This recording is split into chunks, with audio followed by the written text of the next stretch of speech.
आप देख रहे हैं नया सवेरा।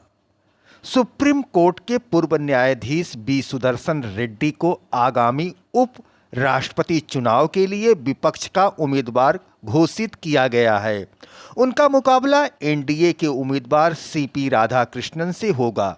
इस चुनाव से एक रोमांचक राजनीतिक मुकाबले की उम्मीद है, क्योंकि मतदान से पहले दोनों ही खेमे समर्थन जुटा रहे हैं। यह घोषणा मंगलवार को कांग्रेस अध्यक्ष मल्लिकार्जुन खड़गे ने की। मल्लिकार्जुन खड़गे ने कहा कि उपराष्ट्रपति पद का यह चुनाव एक वैचारिक लड़ाई है और सभी विपक्षी दल इस पर सहमति बनाए हुए हैं और यही कारण है कि हमने बी सुदर्शन रेड्डी को संयुक्त उम्मीदवार के रूप में नामित किया है। खड़गे ने कहा कि बी सुदर्शन रेड्डी भारत के सबसे प्रतिष्ठित और प्रगतिशील न्यायविदों में से एक हैं। उनका एक लंबा और प्रतिष्ठित कानूनी कैरियर रहा है, जिसमें आंध्र प्रदेश उच्च न्यायालय के न्यायाधीश, गुवाहाटी उच्च न्यायालय के मुख्य न्यायाधीश और सर्वोच्च न्यायालय के न्यायाधीश के रूप में कार्य शामिल है। वे सामाजिक, आर्थिक और राजनीतिक न्याय के एक निरंतर और साहसी समर्थक रहे हैं। कानूनविद, और उनका अगर आप बैकग्राउंड देखें, इतिहास देखें, तो दक्षिण से जाके पूर्व में आसाम के चीफ जस्टिस बने और उनके जजमेंट आप देखें, उनका संघर्ष आप देखें, तो आम आदमी के लिए, गरीब आदमी के लिए था। तो उनके ज्ञान का लाभ हमें यहाँ मिलेगा। एंड मुझे ऐसा लगता है कि सबसे सुटेबल कैंडिडेट कोई हो सकता था तो जस्टिस रेड्डी। बहुत शानदार है। हमारे राष्ट्रीय अध्यक्ष आदरणीय अखिलेश यादव जी, कांग्रेस पार्टी के आदरणीय अध्यक्ष जी से लेके सभी विपक्ष के नेताओं ने मिलके रेड्डी साहब का जो नाम फाइनल किया है, बहुत ऐतिहासिक नाम निकल के आया है, क्योंकि बहुत बड़े संविधानविद हैं, कानून ज्ञाता हैं, देश के सर्वोच्च न्यायालय के माननीय न्यायाधीश रहे हैं, चीफ जस्टिस रहे हैं आपके गुवाहाटी हाई कोर्ट के। इतना शानदार व्यक्तित्व, और उनका चुनाव किया है इंडिया अलायंस के सभी नेताओं ने। तो मैं समझता हूं बहुत शानदार चुनाव होने जा रहा है और देश का लोकतंत्र बचाने के लिए, जो लोकतंत्र में बेईमानी हो रही है, जो संविधान को लगातार हमले बोले जा रहे हैं, उन तमाम चीजों को बचाने के लिए ये चुनाव हो रहा है और चुनाव में इंडिया अलायंस और विपक्षी लोग जीत के आएंगे। सीपी राधाकृष्णन उनके खिलाफ होंगे इस बार के चुनाव में, कैसा रहेगा इस बार का जो कंटेस्ट होगा? बहुत शानदार होगा, बहुत शानदार होगा। जहां से कृष्णन साहब हैं, वहां की लीडिंग, न केवल लीडिंग और रूलिंग पार्टी, बल्कि मैं समझता हूं जिस पार्टी को वहां की 75% जनता का समर्थन है, वो पार्टी रेड्डी जी के साथ है। इसे महामहिम उपराष्ट्रपति जी का चयन हो जाता है तो ये लोकतंत्र के लिए बहुत अच्छा है, लेकिन डेमोक्रेसी में कोई भी खड़ा हो सकता है, खड़ा किया जा सकता है। तो विपक्ष ने कई अवसर खोए हैं जब अच्छे कैंडिडेट उतारे गए हैं, उनका भी उन्होंने विरोध किया और कैंडिडेट को खड़ा किया, ये जानते हुए कि हार सुनिश्चित है। उसके कुछ मैसेज देने का प्रयास किया होगा। तो कुंवर बेचैन मेरे को याद आ रहे हैं कि सारी धरा भी साथ दे तो कुछ और बात है, तो जरा भी साथ दे तो कुछ और बात है।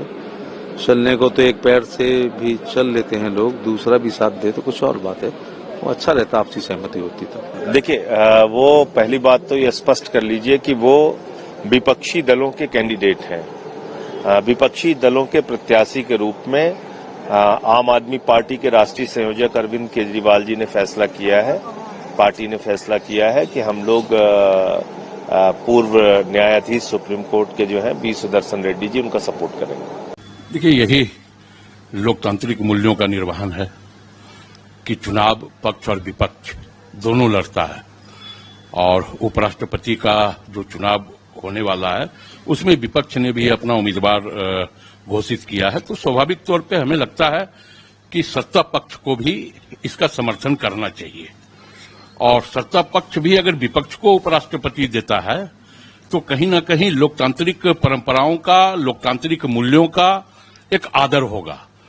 और सत्ता पक्ष अगर इन मूल्यों का निर्वहन नहीं करता है तो स्वाभाविक तौर पे हम चुनाव बिल्कुल पूरी मजबूती के साथ लड़ेंगे।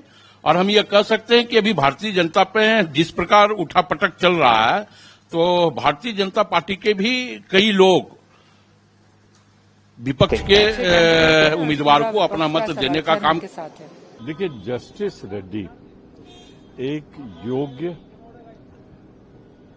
कानूनविद, और उनका अगर आप बैकग्राउंड देखें, इतिहास देखें, तो दक्षिण से जाके पूर्व में आसाम के चीफ जस्टिस बने, और उनके जजमेंट आप देखें, उनका संघर्ष आप देखें, तो आम आदमी के लिए, गरीब आदमी के लिए था। तो उनके ज्ञान का लाभ हमें यहाँ मिलेगा।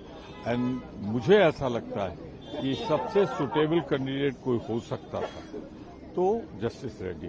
बहुत शानदार है। हमारे राष्ट्रीय अध्यक्ष आदरणीय अखिलेश यादव जी, कांग्रेस पार्टी के आदरणीय अध्यक्ष जी से लेके सभी विपक्ष के नेताओं ने मिलके रेड्डी साहब का जो नाम फाइनल किया है, बहुत ऐतिहासिक नाम निकल के आया है, क्योंकि बहुत बड़े संविधानविद हैं, कानून ज्ञाता हैं, देश के सर्वोच्च न्यायालय के माननीय न्यायाधीश रहे हैं, चीफ जस्टिस रहे हैं आपके गुवाहाटी हाई कोर्ट के। इतना शानदार व्यक्तित्व, और उनका चुनाव किया है इंडिया अलायंस के सभी नेताओं ने। तो मैं समझता हूं बहुत शानदार चुनाव होने जा रहा है, और देश का लोकतंत्र बचाने के लिए, जो लोकतंत्र में बेईमानी हो रही है, जो संविधान को लगातार हमले बोले जा रहे हैं, उन तमाम चीजों को बचाने के लिए ये चुनाव हो रहा है, और इस चुनाव में इंडिया अलायंस और विपक्षी लोग जीत के आएंगे। सीपी राधाकृष्णन उनके खिलाफ होंगे इस बार के चुनाव में, कैसा रहेगा इस बार का जो कंटेस्ट होगा? बहुत शानदार होगा, बहुत शानदार होगा। जहां से कृष्ण साहब हैं, वहां की लीडिंग, न केवल लीडिंग और रूलिंग पार्टी, बल्कि मैं समझता हूं जिस पार्टी को वहां की 75% जनता का समर्थन है, वो पार्टी रेड्डी जी के साथ है। से महामहिम उपराष्ट्रपति जी का चयन हो जाता है तो ये लोकतंत्र के लिए बहुत अच्छा है। लेकिन डेमोक्रेसी में कोई भी खड़ा हो सकता है, खड़ा किया जा सकता है। तो विपक्ष ने कई अवसर खोए हैं।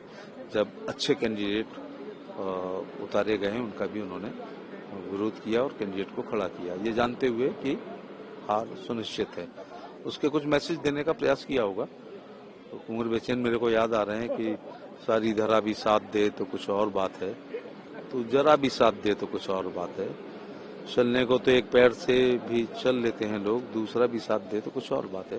वो अच्छा रहता, आपसी सहमति होती तो। देखिए, वो पहली बात तो ये स्पष्ट कर लीजिए कि वो विपक्षी दलों के कैंडिडेट हैं। विपक्षी दलों के प्रत्याशी के रूप में आम आदमी पार्टी के राष्ट्रीय संयोजक अरविंद केजरीवाल जी ने फैसला किया है, पार्टी ने फैसला किया है कि हम लोग पूर्व न्यायाधीश सुप्रीम कोर्ट के जो है बी सुदर्शन रेड्डी जी, उनका सपोर्ट करेंगे। देखिए, यही लोकतांत्रिक मूल्यों का निर्वहन है कि चुनाव पक्ष और विपक्ष दोनों लड़ता है, और उपराष्ट्रपति का जो चुनाव होने वाला है उसमें विपक्ष ने भी अपना उम्मीदवार घोषित किया है। तो स्वाभाविक तौर पे हमें लगता है कि सत्ता पक्ष को भी इसका समर्थन करना चाहिए, और सत्ता पक्ष भी अगर विपक्ष को उपराष्ट्रपति देता है तो कहीं ना कहीं लोकतांत्रिक परंपराओं का, लोकतांत्रिक मूल्यों का एक आदर होगा।